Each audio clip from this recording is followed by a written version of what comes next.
My name is Trish Flaster. I'm an ethnobotanist. I have a company called Botanical Liaisons, which is an ethnobotanical consulting firm in the natural products industry. I focus on sustainability, on botanical identification, and traceability for the most part. I'm also very interested and have been involved in research and community development based on new plants identified by ethnobotanical. Dr. Haji contacted me and we had several conversations. He was interested in traceability, sustainability, things that are on Boswellia. And I also recently did some work on Boswellia in India. It's a different species, Boswellia serrata, compared to what's here in Somalia, Boswellia carteri or Boswellia sacra. Sometimes they interchange that species name. So I was familiar with the ingredient and a little bit about the trees, but I hadn't really done a lot of work on the ground. So he invited me to come.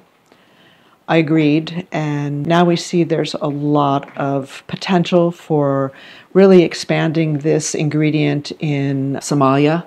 I have a fairly large network worldwide in the natural products industry that I think can add to the success of Dr. Haji's company, Jonas Aroma, and I think there can be a lot of complementary expertise there. Sustainability is really making sure that whatever you're extracting as a natural resources, that you're replenishing, that there's always more alive and standing. And so in the case of plant material, you have a plant population, and that population should have, is sustainable if it has all ages of the plant. Maybe juveniles, adults, and even seedlings coming on, because you know that there's a constant new generation coming up in order to sustain that plant population. When working in harvesting of plants, that balance needs to be in place, and the way to demonstrate that is to actually create some framework. So in the past, I've done some research with the U.S. Fish and Wildlife and other organizations in Tibet, other countries, that we create plots and identify plants within them, and then we harvest different amounts. There's very little published on harvesting studies, so these studies I think are very valuable. This tree that we're working here on Boswellia is very different because it's hundreds of years old. It has a much different chronological view when it comes to sustainability, and so we'll have to think more about how to create a testing parameter to make sure that we're getting that kind of information on what is sustainable in harvesting and growing. But that's kind of in a nutshell a little bit about sustainability. When I started in the natural products industry, I was trained as an ethnobotanist and certainly had a strength in taxonomy. And I was surprised that there's very little identification really in place. And so there is a problem in the industry with adulteration, use of the wrong plant or the wrong part. So most of my career, I focused a lot on identification and therefore traceability. So when I first worked at Celestial Seasonings, the tea company in the United States, we created a herbarium system. So the herbarium system is worldwide. Almost every university has a herbarium, and certainly there are large systems such as Kew Gardens, Leiden, where Linnaeus is most famous as the father of botany, New York Botanical Gardens, and Missouri I'm most familiar with because I live in America. But these gardens are all over, and they have huge herbaria of hundreds of thousands of samples. So you can go and see plants that were collected by Darwin. You can go and taste plants that have sugar content, like we were having stevia with our coffee this morning.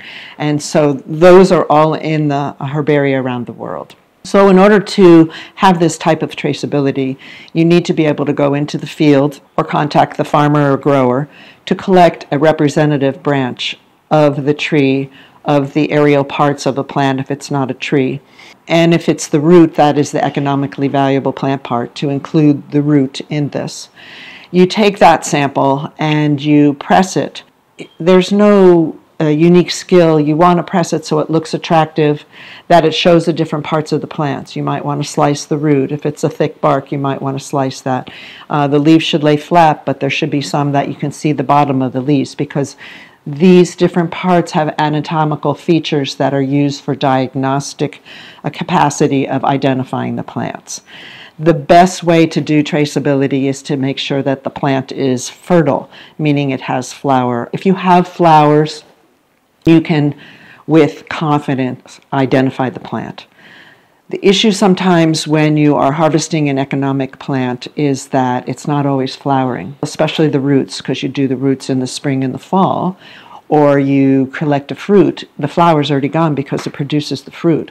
You sometimes have an infertile specimen, and you can go back and collect it at fertile time to confirm if you need to. But the leaf placement, the branching, the flower, the colors, these are all critical pieces of information to collect while you're in the field, and then document them on the label on the voucher specimen. So a voucher specimen is a plant that is really used as a piece of data. So in chemistry, you have different tests that you use, and the botany is the same thing as the chemistry. Here, if you look at the plant pressing, that is the identification of plants, classical botany.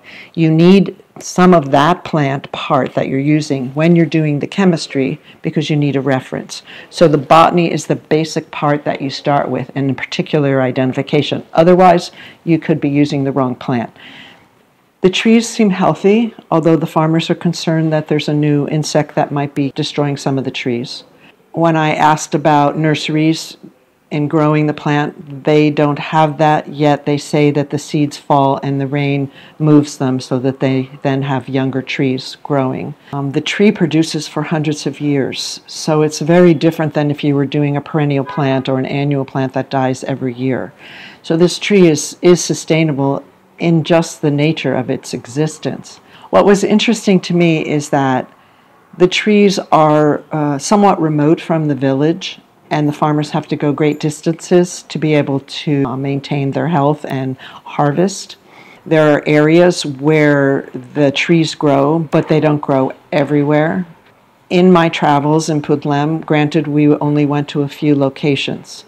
I am not sure, but I've been told that they're everywhere. But because of security reasons and time, we only were able to view a few locations. So it seems like there's a certain amount of resin that comes with each tree, and I think that's really important data to start collecting, and to start collecting the number of trees so we can see the ultimate amount of resin that can come out of Somalia. The different regions, because of soil type, rain, maybe even species in some cases, have a different chemical profile of the terpenes, and that can have an effect in the aroma industry, certainly, but also in the effect of what is the active components and how they might be used in different biological indications. So there's a lot to look at here. It seems like there's training that's going on within the families. But there isn't a lot of data being collected because it's been a natural system for so many years. The tree itself also, which I think is interesting, has a deep spiritual aspect in this society. You know, that the plant was planted by their god and maintained by that as well. So it's not just a simple horticultural endeavor when working here in Somalia and working with the trees. The natural products industry right now is very sophisticated, and they really want more information than just how much cost is a plant. So you have to know about the quality of the plant ingredient, meaning the resin in this case. So cleanliness is one thing that's really important. But I think the more sophisticated part is to really identify some more of the chemistry here. And by doing that, then we can begin to talk to buyers about their interest and move some of that interest in buying Somalia. There were some recent reports done by CITES for International Trade in Endangered Species. The result is that many of the plants here in this species are believed to be endangered. that endangered that they've stopped trade, but people are thinking that maybe they should steer away from this. And the natural products industry is extremely fickle, and if they find there is potentially a problem or there's an attitude, security, anything, they might move to use a different species, such as the Indian Boswellia serrata. I think it's our job here to get some data to show the capacity and the production that will support the sustainability, to add some of the chemistry and biology, and then present this to a lot of the partners that are already using it, either as buyers of raw ingredients or as manufacturers of finished products that have that. And then bring these interested parties together to talk about how to support the infrastructure in Somalia. Their history really includes so many different gums and resins from centuries ago that it would be nice to honor that and to bring that history and culture forward with this ingredient. But as I'm saying, it's slightly overwhelming, and so we really need to put some things in place to secure this and make sure that moving forward that this is some permanent parameters that will secure the industry and attract people to buying this from Somalia.